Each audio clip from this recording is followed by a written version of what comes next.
Herodotus, the grandfather of history, said Persian fathers teach their sons three things: to shoot an arrow, to ride a horse, and to tell the truth.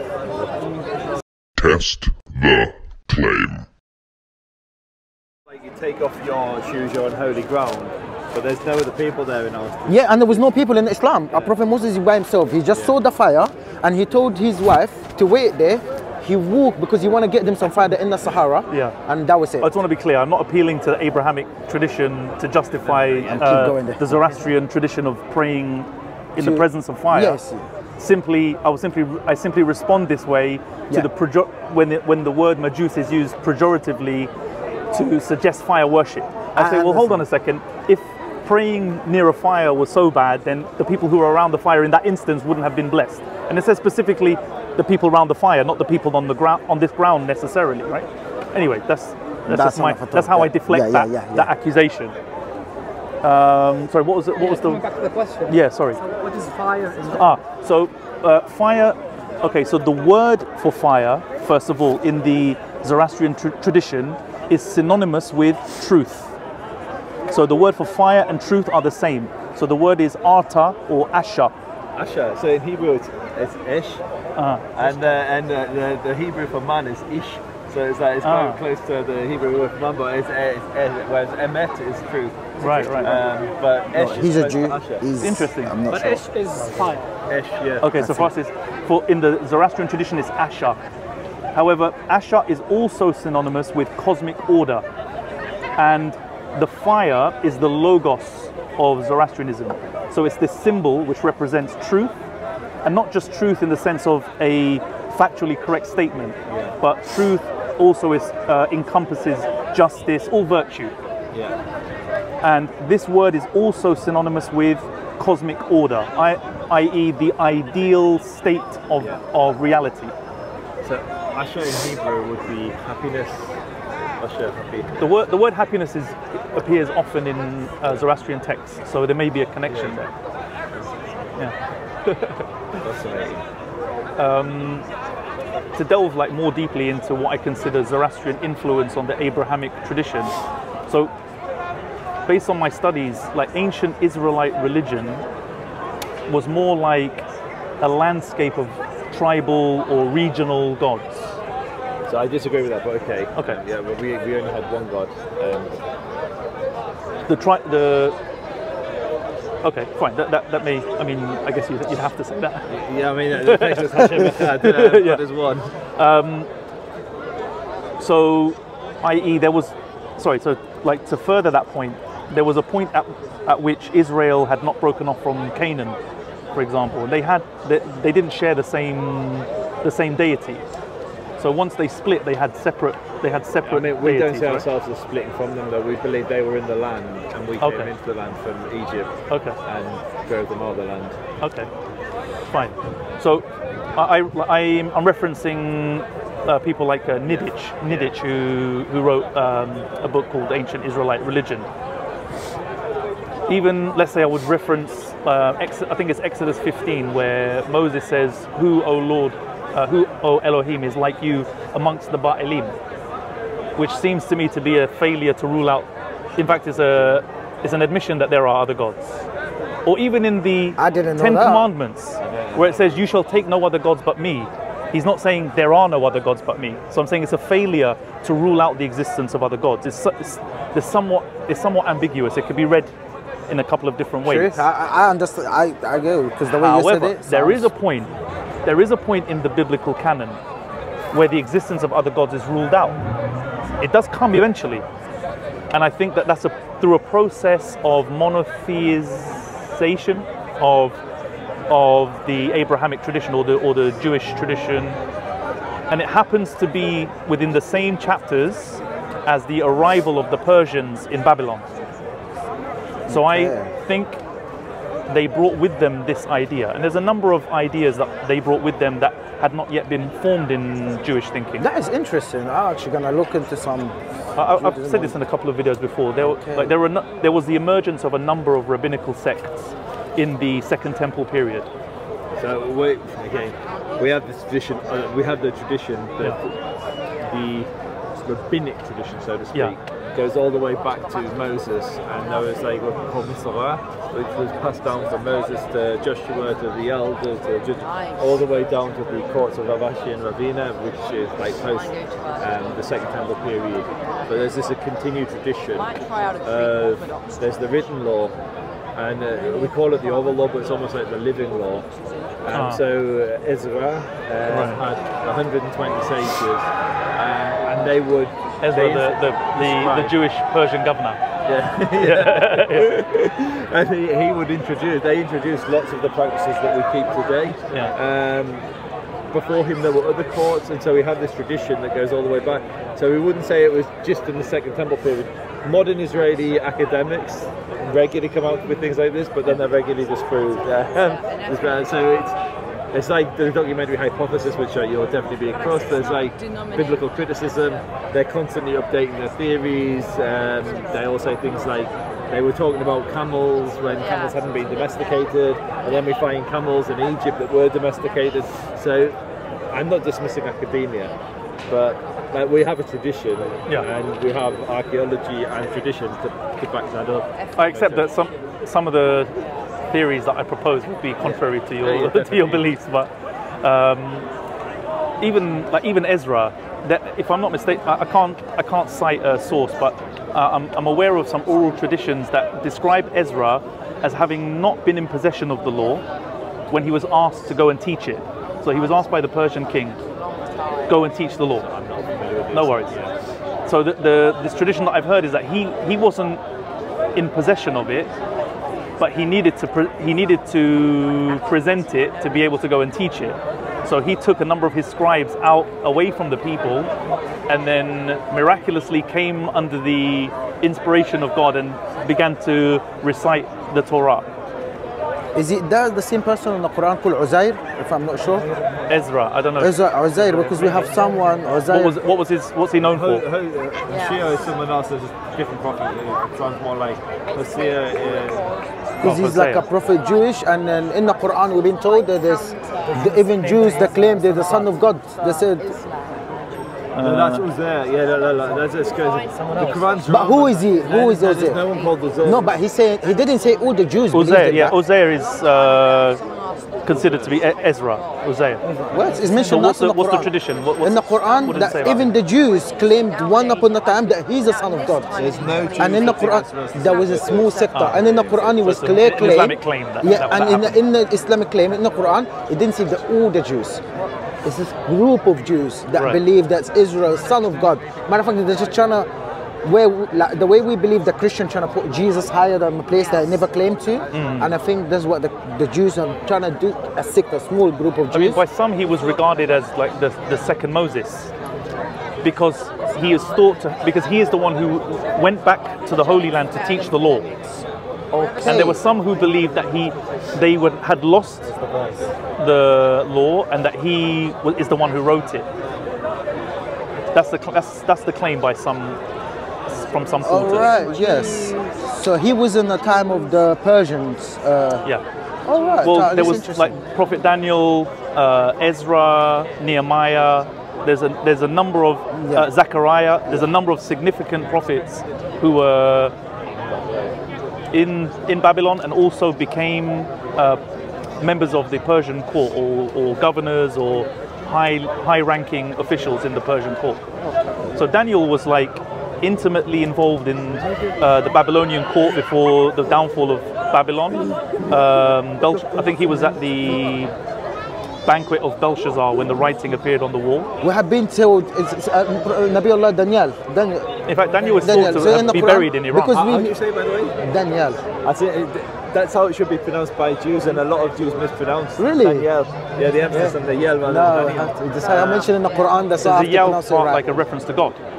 He's a prophet. I believe so. So we have there's a very ancient biblical city in Iran called Shush, or Susa. I imagine it's something to do with judgment of God. Susa in the biblical text, and it's thought that Daniel is buried. So we call it Shush Daniel. Oh. So it's thought that he's buried in that city. That was the capital of the Elamites. Okay. Elam. was like a historical enemies of the Sumerians. Oh yeah. Yes, I did that. So I was alluding to what I consider to be the emergence of a number of rabbinical sects, but maybe you can explain how they were pre-existing at that time. But we believe the tradition of the Pharisees is the tradition that goes all the way back to Moses. Oh, really? But there's been lots of different sects that came up. So I went on this kind of etymological investigation into what the word Pharisee means. Well, this is the answer that I get from. So Persian comes from a Greek word, which I think is phariseos, which is thought to mean separated or separated ones or separatists even. Well, what would the speaker of another Semitic language say Pharisee means? Pharisee is basically comes from a word night. Do you know the night? Not the night. Oh, not for the word, not the name for Persians. It means a person that you know how to ride horse very well. So what's the name for a Persian? On the body of Moses, Like Salman al. Pharisee. Right. Well, do you think that's referring to him riding a horse? Was it riding at night or something? The word Pharisee mean in Arabic is someone that is very good at that riding So it's horses. it's nothing to do with Fars. No, I don't. So Salman al-Farisi is what? No, he's from Persia. But that word means Persian, right? No, we just understand that he's from the. So hold on, you're saying that the guy's name is Salman al-Farisi. Al-Farisi is a laqab, is like a. But the word Farisi doesn't mean the Persian. Al-Farisi. No, he means he's from that land. We understand. Right. Okay, he's from that land. From that word. Yeah, from that Al-Farisi. Yeah, so if someone said I'm from Persia. Faris, yeah, I will understand automatically that he's from there. So it's my contention that the name for this rabbinical sect, the Pharisees, is the same etymological root. So Padash is the Hebrew. For Perushim, Padash is the. if you're taking the Greek origin. Padash is Hebrew. Padash is Hebrew. Yeah, but it comes from a Greek word. Really? Yeah. Phariseos. Which means separated or the separated ones, which in itself I think is an allusion to something. So they were in parasha. Is a Hebrew word. Like parasha is like the chapter because there's a break. Parasha is a Hebrew word. It's not a Greek word. I think it's loaned into Hebrew. No, but it predates the Greek. فين القاهرة؟ Just doing a search now. قرار رحاب. كم الرحاب؟ أنا من عين شمس. حبيبي فرصة سعيدة. الله يسلمك. اسمك كريم؟ مجدي. إسلام. I'm pretty like سعيد. chronological results. Okay, so this suggests that it went from Aramaic into Greek, Phariseos, then into Latin. Means the separated one. The separated ones, or maybe even separatists. I don't think it means that. If you Google translate the word for Persian into Hebrew, the word is Padash is the Hebrew. no, the word for Persian. Persian. Pharisi. yeah. Pharisi. Okay, I didn't know So that. we are to either believe that the word Pharisi, which isn't in the Old. I don't think even it's in the Old Testament. But the Pharisees became best known during the Second Temple period, which is the Persian era, and they are also known. Go on, you want to interject? I like my Hebrew's not great. But I understood parasha is like separation, but it's also the horseman. See, I agree. Parashim is the horseman. Horseman. Well, I'd like to know the etymology for that as well, because Persians were famous horsemen. But anyway, that's. I think the Arab and the Jews and the Hebrews at the time, because maybe them people known for it. Yeah, so maybe. They give them that name. Herodotus, the grandfather of history, said Persian fathers teach their sons three things: to shoot an arrow, to ride a horse, and to tell the truth. So you never know. It could be an allusion to that. But Perushim comes from Phariseos, which means foreign or separated. Okay. But even that in itself is a clue. So the Pharisees became best known in the Second Temple period, especially for having developed ideas that were new, that were not accepted by, for example, the Sadducees. But no, so we would see the Sadducees as rejecting the tradition, the Tzaddokim, and they rejected the Mitzvah that came down from Moshe, and they rejected that, and they rejected the oral law.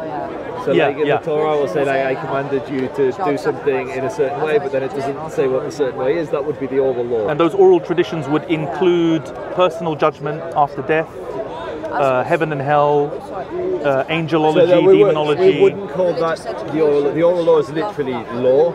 Right. Yeah, we do have traditions. Well, there are oral traditions, right? Yeah. So these were rejected by the Sadducees. Yeah. And these were ideas that were being developed by the Pharisees. And not developed. Yes, actually, continuous development. Yeah. Of Moses, yeah. Oh, I see. Okay. I'm not aware of the origin of these ideas being in the teachings of Moses. So, for example, where would we look to in the Torah to learn about heaven and hell? Not so much heaven and hell, but the concept of having this law is it's basically 70 elders. Yeah. Moses, when there's a question that Moses, there's too many questions for Moses just to answer all the time. Right. And there's the courts, it even describes them as having Ruach HaKodesh, which is a level of prophecy that rests on them, so that they can judge what the law should be. Like, it's a divine commandment for Jews to establish these courts and to judge on what the law should be in each generation. Right. And they have a mechanism by which they can introduce law, like Takanot and Gezerot, to the Jewish people. So we wouldn't see the Perushim, the Pharisees, as being an innovative sect. Well, obviously, because it's contrary to your beliefs. Yes, exactly. But I'm speaking, like, my investigation to this is from a more like secular, scholarly perspective. So, and that leads me to understand that these ideas of so from a secular scholarly aspect, why would you see the Sadducees as being the more authentic tradition? So my understanding is that they were the like scripturalists, if that makes sense, right? So they were the ones. The Quranists, right? So exactly. They were adhering to the scripture very closely and rejecting ideas that did not appear in the scripture explicitly. Like Karaites today, like Reformed Jews kind of reject the old law. So what was your objection to the way I framed it? So why do you say that is the authentic? Like, you're saying that's not was like the established. Why are you saying that's the established? Yeah. Okay. So first of all, it's the notoriety. Part of the argument is the notoriety of the Pharisees. So we don't really hear about them in the Jewish discourse until the second temple period. I don't know where I would look for older examples of allusions to. So Ezra introduces. He has a called the Anshe Knesset Hagadolah. The Anshe Knesset Hagadolah is. But Ezra is Second Temple. Yeah. Okay. Yes. Right. So these ideas don't appear to me, and again, please correct me if there's somewhere I can find them. These ideas of personal judgment after death, because prior to this idea, I believe the convention was that it would be a punishment based on the righteousness of the king of the community, rather than judgment based on one's personal, like the righteousness of a person as an individual. So I think one of the things you have to watch out for is the Supreme Court, the Beit Din Hagadol. They introduce, they introduce numerous laws to protect the Jews when we were in the Babylonian exile. So when we didn't have a temple, how do you worship the Creator? Like, Jewish life had revolved around the temple, so they will introduce many different things that were there. So I'll get shot by some Jewish people, but things like we're all getting shot by someone after this. Davening with the you're fine. The Zoroastrians are going to be, yes, he's flying our flag. We're coming back, man. We're coming back. Davening with a minyan, like there are lots of laws that were introduced to keep the Jews distinct and able to practice our faith while living away from the temple. I mean, we were already davening with a minyan prior to the exile, so it's slightly not true what I'm saying there. But the Kethos, they introduced lots of laws that enable the Jews to remain a community when we're living as a minority, not in to another be person's completely land. assimilated. Exactly. Right. Whereas previously we'd been a nation, we had a government, we had a temple, we had all these, we had the ability to legislate law, and so it was very easy to retain our identity, our faith, when living in our land, but outside. And so I'm saying that is you will see things introduced to the religion that wasn't there at the time of, say, Joshua or Moses. And we have a tradition that Moses is the Judaism that Moses would have practiced would not have been identical to the Judaism that is practiced today, as an example. And it wouldn't have been identical to the Judaism at the time of Ezra, because Ezra introduces Gezerot and Takanot to protect the Jewish people. When we read the Torah, that was Ezra introduced, I think, Monday and Thursday. But my thing is the practice come from the book, right? From the religion. So most of it comes from the book. The books like the Constitution in Judaism. All of the we can't. Oh, my mic's gone. I've run out of You can battery. take audio from mine anyway. Let me unplug my mic. Okay, so a lot of the teaching have come from when they're in the time of captivity. Yeah, but hold on a second. You're not getting off the hook. Because if they've been influenced by outside teachings, and if those influences are still present in Christianity and in Islam, then where did those practices come from? I see what you're trying to do. You're a very smart man. I'm saying if there is a weakness in the tradition of Judaism, and if those weaknesses or the things that were adopted in that period were carried on. That's the thing. In Islam, we are actually doing the same practices from the time of the Prophet Muhammad sallallahu alaihi wasallam. We have no changes. No. But what I'm saying is, we do the same practices. If I could, and all of it's a copy of Judaism with a little bit of Christianity mixed in. So I'm okay. So here's my argument. If I could successfully argue that, let's say, personal judgment after death was an idea that was imported into Judaism from Zoroastrianism, yes. Would logic not dictate that the presence of that tradition in Christianity and in Islam is from the introduction of that idea into Judaism from outside of Judaism? I see where you're coming from, and you're true.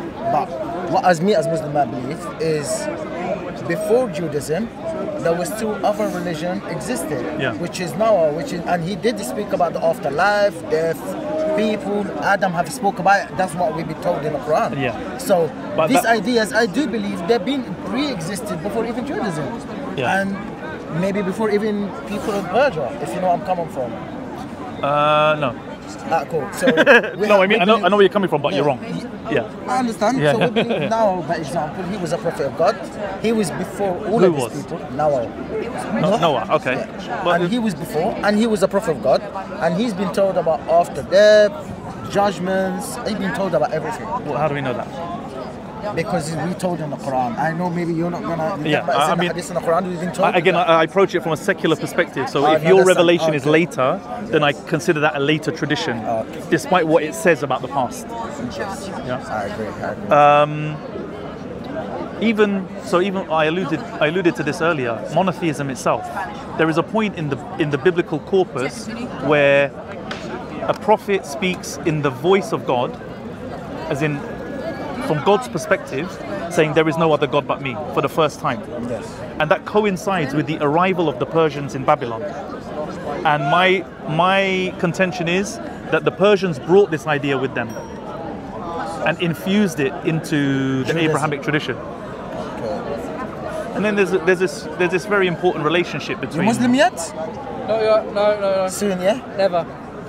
I thought you were coming over to take your shahada. That's what I thought. Ashhadu. Ashhadu. Yeah, you're alright to say it, right? You're good to say it. He just can't say it. He'll stop prematurely. He's just gonna stop when Muhammad Rasulullah. That's when he's gonna stop.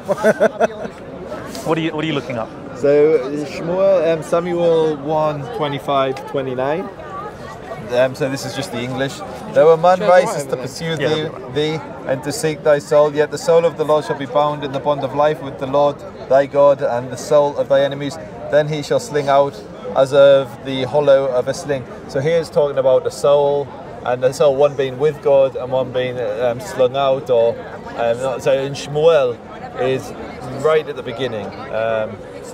Okay, it's quite important to. So I don't know about the book. I don't know about Samuel specifically, but for example, the Book of Job. Is thought. Sorry, thank you. The Book of Job is thought to be one of the oldest books. Yes.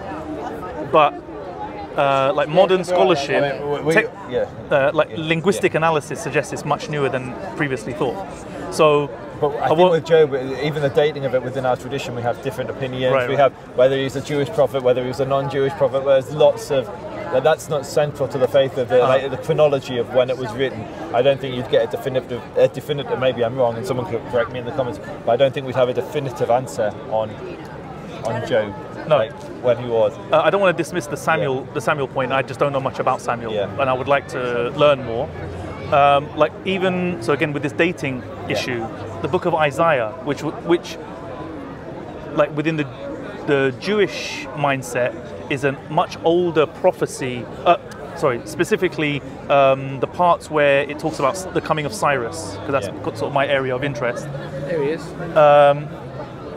It's thought that this was a prophecy maybe 200 years in advance of the arrival of Cyrus. But again, I defer to like modern linguistic analysis of texts like the Isaiah scroll in the Dead Sea, amongst the Dead Sea Scrolls, where they place the Book of Isaiah contemporary to Cyrus, but there's in this part Deutero Isaiah, the like chapters like 40 to 55, contemporary or after the arrival of Cyrus.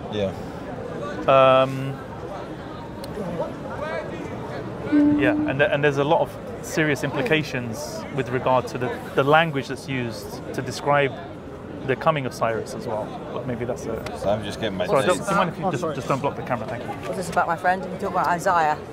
Just yeah, it's about the skimming Jesus over prophecy in 7, or you're talking about someone called Syrus. Who is this? The Persian king who's famed for having freed the captives from Babylon. Okay. Yeah. What chapter and verse is this in? He's introduced explicitly by name towards the end of chapter 44. Thank you, my friend. You're welcome. And I think it's verse 24 or something. He's referred to as God's shepherd. Nice. Okay. And then he's referred to as his anointed. I'm going to search this up. In 45:1, I think it is. 45:1. I've been told that that's like an artificial separation between 44 and 45. Tovia Singer said we that. don't have the separations. We actually copied from the Christians. All right. And even then we didn't do the same numbers though, so our numbers don't line up. But we copied we divide it. So to come back to what we were saying before, we divide it into parashot. The parsha, which is separation. He says of Cyrus, he is my shepherd. I found it. Okay, nice. He shall fulfill my purpose, saying of Jerusalem, he shall be built on the temple, your foundation shall be laid. Yeah, so he's famed for having laid the foundation for the second. This is a prophecy. The second temple. It's written as a prophecy. He's arguing that it isn't a prophecy and it's written. Yeah, there's even one theory that it was the prophecy was presented to Cyrus, and then he signed off on having himself written into it. I don't know if that's... Daniel has some prophecies. That's why some say it was made around 300 or 500 BC. Yeah. But I think scholars... That would be much later. Naturalistic scholars are going to put like 165 BC. And I just launched a TikTok, and every single comment on that video was, he's not a real Muslim. No Muslim would say, Alhamdulillah, I'm a Zionist. It's like, I'm not Muslim. On which TikTok? I launched a TikTok. I hadn't been on TikTok. Hey, Joseph. For the week. Right. Yeah, I was of a similar position. I just started mine like 2 weeks ago. Yeah, exactly. You feature quite heavily in it so far. So, Hey, Joseph. Successfully, though. Joseph, on the topic of prophecies, I know a good prophecy in Isaiah in number 7:14. Virgin Emmanuel.